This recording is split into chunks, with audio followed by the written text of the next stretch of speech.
வெள்ளை பூசணிக்காய் கட் பண்ண போகிறேன். இந்த தோடு எடுத்துணும், இந்த தோல் எல்லாமே எடுத்துணும். ஃப்ரெண்ட்ஸ், இன்னைக்கு வெள்ளை பூசணிக்காய் நான் 300 கிராம் யூஸ் பண்ணுறேன். இப்படி தான் கட் பண்ணணும், இந்த சைஸில். அப்போ நல்லா வாஷ் பண்ணி வச்சுறேன். வெள்ளை பூசணிக்காய் இப்போது மிக்சியில் போட்டுறேன். அப்போது மிளகாய் 10 மிளகாய்.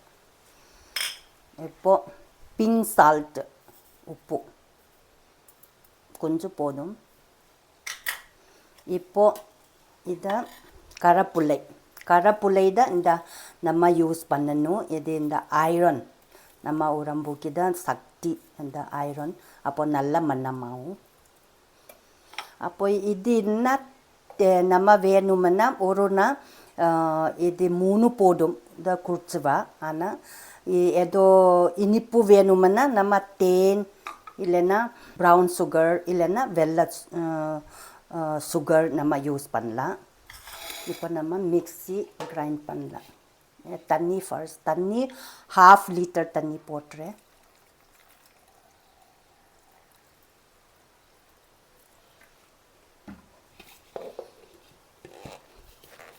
மிக்ஸியில் கிரைண்ட் பண்ணலாம்.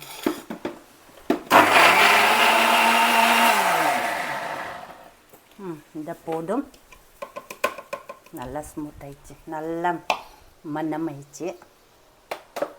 இப்போ ஃபில்டர் பண்ணணும். ஒரு நான் ஃபில்டர் பண்ணிடலாம். எப்படி டைரெக்டில் குளிச்சுவேன். ஆனால் ஃபில்டர் போட்டுன்னா நல்லதான்.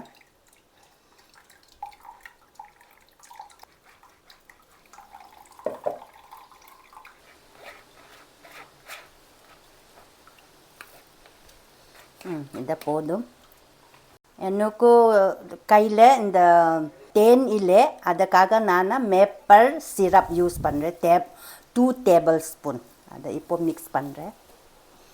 நீ வேணுமென்னா ப்ரௌன் சுகர் இல்லைன்னா ஹனி, தேன் இல்லைன்னா வெள்ளை சுகர் நம்ம யூஸ் பண்ணலாம். இப்போ மிக்ஸ் பண்ணலாம். மேப்பிள் சிரப் தான் அந்த தேன் மாதிரி தான், அதை தான் நான் யூஸ் பண்ணுறேன். இப்போது கிளாஸில் ஊற்றலாம்.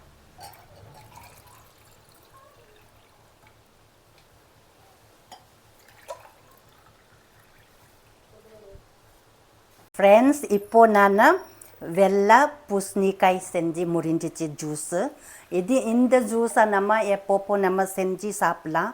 அப்போது இது பிளட் சுகர் கண்ட்ரோல் ஆகும். அப்போது நம்ம இந்த பிளட் சர்க்குலேஷன் கண்ட்ரோல் ஆகும், நல்லா ஆகும்.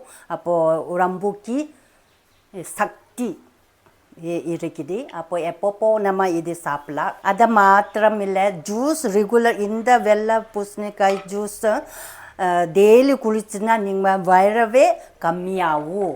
அப்போ இது நம்ம நிறையா பெனிஃபிட் இந்த வெள்ளை பூசணிக்காயில் இருக்குது. ஃப்ரெண்ட்ஸ், மறக்காமல் சப்ஸ்கிரைப், லைக், ஷேர், கமெண்ட் பண்ணிங்கோ.